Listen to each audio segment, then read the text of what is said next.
അസ്സലാമു അലൈക്കും വറഹ്മത്തുള്ളാഹി വബറകാതുഹു. ഹലോ ഫ്രണ്ട്സ്, എല്ലാവർക്കും പ്രവാചക ചരിത്രത്തിലേക്ക് സ്വാഗതം. വിശുദ്ധ ഖുർആനിലും തിരുനബി വചനങ്ങളിലും പ്രതിപാദിച്ചിട്ടുള്ള ഏതാനും നബിമാരുടെ ജീവിത ചരിത്രത്തിലെ കുറച്ച് ഭാഗങ്ങളാണ് നിങ്ങൾക്ക് വേണ്ടി ഞങ്ങൾ ഇവിടെ അവതരിപ്പിക്കുന്നത്.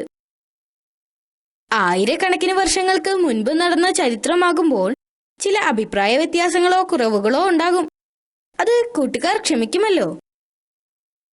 കഴിഞ്ഞ എപ്പിസോഡിൽ ദാവൂദ് നബി അലൈഹിസ്സലാമിന്റെ കാലഘട്ടത്തിൽ ഒരു കുട്ടിയായിരിക്കുമ്പോൾ തന്നെ സുലൈമാൻ നബി അലൈഹിസ്സലാം വളരെ ബുദ്ധിമാനായിരുന്നത് നമ്മൾ കണ്ടു. ബിസ്മില്ലാഹ്, ദി പ്രോഫറ്റ് സുലൈമാൻ അലൈഹിസ്സലാം. ദാവൂദ് നബിയുടെ മരണശേഷം സുലൈമാൻ നബി രാജാവായി. അദ്ദേഹം ഏറ്റവും നല്ല സാമ്രാജ്യത്തിനുടമയാവാൻ വേണ്ടി അള്ളാഹുവിനോട് പ്രാർത്ഥിച്ചു. അള്ളാഹു അദ്ദേഹത്തിന്റെ ആഗ്രഹം സാധിച്ചു കൊടുത്തു. ബുദ്ധിശക്തിയെ കൂടാതെ മറ്റു കഴിവുകൾ കൂടി നൽകി അള്ളാഹു അദ്ദേഹത്തെ അനുഗ്രഹിച്ചു. അദ്ദേഹം ആഗ്രഹിക്കുന്നത് പോലെ കാറ്റിനെ നിയന്ത്രിക്കാനുള്ള കഴിവ് അള്ളാഹു അദ്ദേഹത്തിന് നൽകി. അദ്ദേഹത്തിന് പക്ഷികളുടെയും മൃഗങ്ങളുടെയും ഭാഷ മനസ്സിലാക്കാനും അവരുമായി സംസാരിക്കാനും കഴിയുമായിരുന്നു. ഒരിക്കൽ പ്രവാചകനും തന്റെ സൈന്യവും അസ്കലോണിലേക്ക് പോകുന്നതിനായി താഴ്വരയിലൂടെ സഞ്ചരിക്കുകയായിരുന്നു. അവർ കടന്നു പോകുമ്പോൾ ഒരു ഉറുമ്പ് അവരുടെ അടുത്തെത്തിയ സൈന്യത്തെ കണ്ടു. അപ്പോൾ ആ ഉറുമ്പ് മറ്റു ഉറുമ്പുകളോട് ഉച്ചത്തിൽ വിളിച്ചു പറഞ്ഞു, നിങ്ങൾ വീടുകളിലേക്ക് ഓടിപ്പോവുക, അല്ലെങ്കിൽ സുലൈമാൻ നബിയും സൈന്യവും നമ്മളെ ചവിട്ടി മെതിക്കും. ഇത് കേട്ടപ്പോൾ പ്രവാചകന് വളരെ സന്തോഷമായി. ഞാനൊരു പ്രവാചകനാണെന്ന് ഈ ചെറിയ ഉറുമ്പിനെ പോലും അറിയാം. അദ്ദേഹം ആലോചിച്ചു. അപ്പോൾ ഉറുമ്പുകളുടെ ജീവൻ രക്ഷിച്ചതിന് അദ്ദേഹം അള്ളാഹുവിനോട് നന്ദി പറഞ്ഞു. ഒരിക്കൽ സുലൈമാൻ നബി അലൈഹിസ്സലാം എല്ലാ പക്ഷികളെയും മൃഗങ്ങളെയും വിളിച്ചുകൂട്ടി. ഒരു പക്ഷി ഒഴികെ മറ്റെല്ലാ പക്ഷികളും മൃഗങ്ങളും അവിടെ ഹാജരായി. ഹുദ്ഹുദ് എന്ന പക്ഷിയായിരുന്നു അത്. തക്കതായ കാരണമില്ലാതെയാണ് ആ പക്ഷി പ്രവാചകൻ വിളിച്ചിട്ട് വരാതിരുന്നത് എങ്കിൽ ശിക്ഷ നൽകാൻ പ്രവാചകൻ തീരുമാനിച്ചു. കുറെ കഴിഞ്ഞപ്പോൾ ആ പക്ഷി കൊട്ടാരത്തിലേക്ക് പറന്നു വന്നു. എന്നിട്ട് വൈകി വരാനുണ്ടായ കാരണം സുലൈമാൻ നബിയോട് പറഞ്ഞു. അങ്ങക്ക് അറിയാത്ത ചില കാര്യങ്ങൾ ഞാൻ കണ്ടെത്തിയിട്ടുണ്ട്. ഞാൻ സഭയിൽ നിന്നും പ്രധാനപ്പെട്ട വാർത്തയുമായാണ് വരുന്നത്, പക്ഷി പറഞ്ഞു. പക്ഷിയുടെ വാക്കുകൾ പ്രവാചകന്റെ ദേഷ്യം കുറയ്ക്കുകയും അത് അദ്ദേഹത്തെ കൗതുകപ്പെടുത്തുകയും ചെയ്തു. പക്ഷി തുടർന്നു. സഭ ഭരിക്കുന്നത് ബൽക്കീസ് എന്ന് വിളിക്കപ്പെടുന്ന ഒരു രാജ്ഞിയാണ്. അവർക്ക് ധാരാളം സമ്പത്തുണ്ട്. മഹത്തായ ഒരു സിംഹാസനവുമുണ്ട്. പക്ഷേ അവരെയും അവരുടെ ജനങ്ങളെയും മുഴുവനായി ഭരിക്കുന്നത് ശൈത്താനാണ്. കാരണം ഈ സമ്പത്തൊക്കെ ഉണ്ടായിട്ടും അവർ അള്ളാഹുവിന് പകരം സൂര്യനെ ആരാധിക്കുന്നു. ആ പക്ഷി പറഞ്ഞത് സത്യമാണോ എന്ന് പരീക്ഷിക്കുവാൻ പ്രവാചകൻ ആഗ്രഹിച്ചു. അതിനാൽ അദ്ദേഹം രാജ്ഞിക്ക് ഒരു കത്തയച്ചു. ആ പക്ഷി ബൽക്കീസിന്റെ സാമ്രാജ്യത്തിലേക്ക് പറന്നു. രാജ്ഞിയുടെ മുൻപിൽ ആ എഴുത്തിട്ടിട്ട് ആ പക്ഷി പറന്നുപോയി. ആശ്ചര്യത്തോടെ രാജ്ഞി ആ കത്ത് തുറന്നു നോക്കി. പ്രവാചകന്റെ ആശംസകൾ അവർ വായിച്ചു. കൂടാതെ സർവശക്തനും കരുണാമയനുമായ അള്ളാഹുവിനെ ആരാധിക്കുവാൻ പ്രവാചകൻ അതിൽ അവരോട് ആവശ്യപ്പെട്ടിരുന്നു. രാജ്ഞി വളരെ അസ്വസ്ഥയായിരുന്നു. അതിനാൽ അവർ പെട്ടെന്ന് തന്റെ ഉപദേശകരെ വിളിച്ചുകൂട്ടി. അവരും ആ എഴുത്തു വായിച്ചു. പ്രവാചകൻ അവരെ ഭീഷണിപ്പെടുത്തിയതായി അവർക്ക് തോന്നി. പ്രവാചകനുമായി ഒരു യുദ്ധത്തിന് പകരം സമാധാനപരമായ ഒരു നീക്കമാണ് നല്ലത് എന്ന് രാജ്ഞിക്ക് തോന്നി. അതിനൊരു മാർഗം അവർ കണ്ടെത്തി. വിലപിടിച്ച സമ്മാനങ്ങളുമായി അവരുടെ ദൂതന്മാരെ പ്രവാചകന്റെ കൊട്ടാരത്തിലേക്ക് അയച്ചു. എന്നിട്ട് പ്രവാചകന്റെ സൈന്യത്തെക്കുറിച്ചും രാജ്യത്തെക്കുറിച്ചും മനസ്സിലാക്കാൻ അവർ ദൂതന്മാരെ ഏൽപ്പിച്ചു. ദൂതന്മാർ പ്രവാചകന്റെ കൊട്ടാരത്തിൽ എത്തിയപ്പോൾ പ്രവാചകന്റെ രാജ്യവുമായി താരതമ്യപ്പെടുത്തുമ്പോൾ സാബ ഒന്നുമല്ലെന്ന് അവർക്ക് മനസ്സിലായി. അദ്ദേഹത്തിന്റെ സൈന്യത്തിൽ മൃഗങ്ങളും പക്ഷികളും ജിന്നുകളും സേവനം ചെയ്യുന്നുണ്ട് എന്ന് അറിഞ്ഞ് അവർ അത്ഭുതപ്പെട്ടു. അവർ കൊട്ടാരത്തിൽ പ്രവേശിച്ചപ്പോൾ പ്രവാചകന്റെ സമ്പത്ത് താരതമ്യപ്പെടുത്താൻ കഴിയില്ലെന്ന് അവർക്ക് മനസ്സിലായി. കൊട്ടാരത്തിന്റെ തറകൾ പോലും ചന്ദനവും സ്വർണവും കൊണ്ട് നിർമ്മിച്ചതാണ്. ദൂതന്മാർ പ്രവാചകനെ കുറിച്ചുള്ള വിവരങ്ങൾ ശേഖരിക്കുന്നതിനായി ഇവിടെ എത്തിച്ചേർന്നതാണെന്ന് സുലൈമാൻ നബിക്ക് മനസ്സിലായി. അവർ സമ്മാനങ്ങൾ കൊടുത്തപ്പോൾ പ്രവാചകന്റെ പ്രതികരണം കണ്ട് അവർ ഞെട്ടി.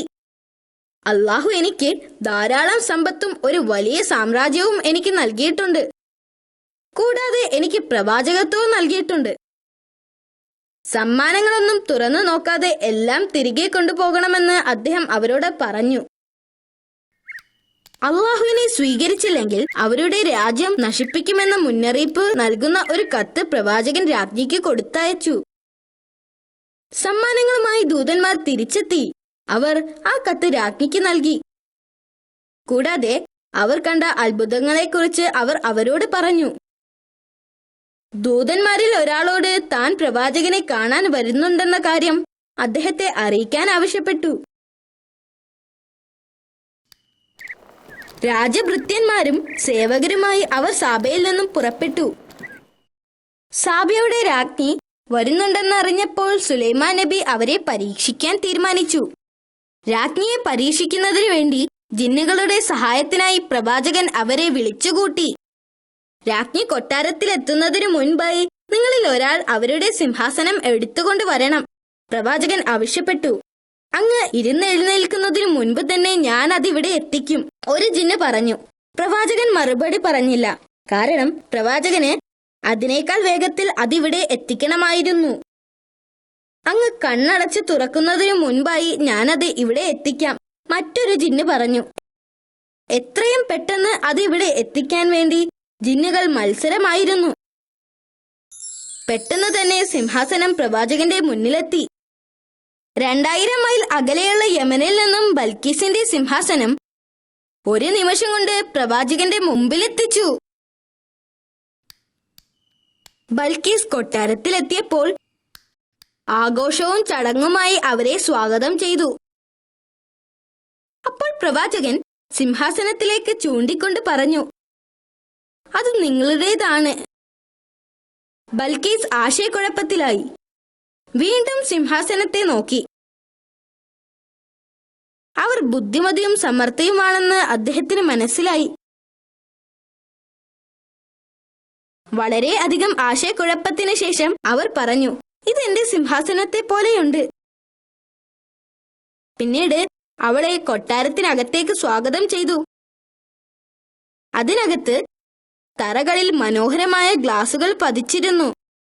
രാജ്ഞി ഗ്ലാസിലേക്ക് ചവിട്ടുമ്പോൾ അത് വെള്ളമാണെന്ന് കരുതി നനയാതിരിക്കാൻ അവർ തന്റെ വസ്ത്രം ചെറുതായിട്ട് പൊക്കി. ഇത് യഥാർത്ഥത്തിൽ ഗ്ലാസ് ആണെന്നും വെള്ളമല്ലെന്നും പ്രവാചകൻ അവരോട് പറഞ്ഞു. ബൽക്കീസ് അത്ഭുതപ്പെട്ടു. അത്തരം കാര്യങ്ങൾ അവർ മുമ്പ് കണ്ടിട്ടില്ല. അദ്ദേഹം ഒരു നല്ല ഭരണാധികാരി മാത്രമല്ല, ദൈവദൂതനും കൂടിയാണെന്ന് അവർ തിരിച്ചറിഞ്ഞു. തങ്ങൾ ആരാധിക്കുന്ന സൂര്യൻ ഒന്നുമല്ലെന്നും അത് അള്ളാഹുവിന്റെ ഒരു സൃഷ്ടി മാത്രമാണെന്നും അവർ തിരിച്ചറിഞ്ഞു. അവർക്ക് കുറ്റബോധം തോന്നുകയും സൂര്യനെ ആരാധിക്കുന്നത് നിർത്തുകയും അതുപോലെ ചെയ്യാൻ തന്റെ ജനങ്ങളോട് ആവശ്യപ്പെടുകയും ചെയ്തു. സുലൈമാൻ നബി അലൈഹിസ്സലാം വലിയ മഹത്വത്തോടെ ജീവിച്ചു. എല്ലാ ജീവികളും അദ്ദേഹത്തെ അനുസരിക്കുകയും ചെയ്തു. ഒരു ദിവസം പ്രവാചകൻ തന്റെ വടിയുമായി ജിന്നുകളുടെ ജോലികൾക്ക് മേൽനോട്ടം വഹിച്ചുകൊണ്ടിരിക്കുകയായിരുന്നു. ആ ഇരിക്കുന്ന അതേ ഇരിപ്പിൽ അദ്ദേഹം വഫാത്തായി. അദ്ദേഹം വഫാത്തായ കാര്യം കുറെ കാലം ആർക്കും മനസ്സിലായില്ല. അദ്ദേഹം ഇരിക്കുകയാണെന്നാണ് എല്ലാവരും കരുതിയത്. ജിന്നുകൾ അവരുടെ ജോലി ദിവസങ്ങളോളം തുടർന്നുകൊണ്ടേയിരുന്നു. അവർ കരുതിയത് പ്രവാചകൻ അവരെ നിരീക്ഷിച്ചു കൊണ്ടിരിക്കുകയാണെന്നാണ്. കുറച്ചു ദിവസങ്ങൾ കഴിഞ്ഞപ്പോൾ വിശന്നു വന്ന ഉറുമ്പുകൾ പ്രവാചകന്റെ വടിയിൽ കടിക്കാൻ തുടങ്ങി. ഉറുമ്പ് വടിയുടെ താഴെ ഭാഗത്തു നിന്നും കടിക്കാൻ തുടങ്ങി. വടി പ്രവാചകന്റെ കയ്യിൽ നിന്നും വീഴുന്നതുവരെ അത് തുടർന്നു. വടി വീണപ്പോൾ അദ്ദേഹത്തിന്റെ ശരീരവും താഴേക്ക് വീണു. കുറെ മുമ്പ് തന്നെ പ്രവാചകൻ വഫാത്തായിരുന്നു എന്ന് ആളുകൾ മനസ്സിലാക്കി. ജീവിച്ചിരിക്കുന്ന ഒരു വ്യക്തിയെ പോലെ ഇരിക്കുന്നതിനാൽ അദ്ദേഹത്തിന്റെ മരണം ആരും അറിഞ്ഞില്ല.